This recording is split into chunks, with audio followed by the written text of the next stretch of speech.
Lisaks on minu käest päris mitu korda küsitud ja kirjutatud mulle eraldi, et mismoodi saada teada, kas on taimedel mingisugune kahjur või ei ole. Punkt 1. Vaadake seda uut värsket lehte, mis siit tuleb ja koorub.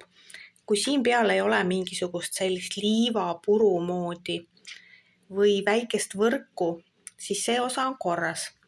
Järgmiseks vaadake lehte.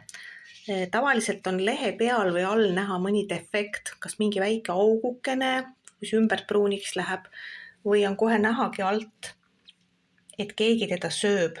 Ja samamoodi all võib olla ka selline puru, nagu liivapuru. Siin nüüd ei ole midagi ega kedagi, et need on puhtad kohad. Aga ometi ma puhastan neid ja ometi ma teen vahepeal neile seda pesu koos selle mürgiga, lihtsalt selleks, et ennetada. Teine asi või kolmas siis, kuhu veel vaadata kindlasti, tõsta pott ülesse ja vaadata poti alla. Kui poti all on mingi liikumine, siis need on hooghännad ja nende siblimist on kohe näha. Siin ei ole mitte kedagi. Nii et need taimed on kõik puhtad. Mina kasutan seda liimpüünist ka igal pool just nimelt selleks indikaatoriks, et siis hoida silma peal, kas on mõni kahjur juba kuskile ilmunud või ei ole. Aga need on jah kõige esimesed, et vaadake lehtede järgi, lehtede alt, värske lehe järgi.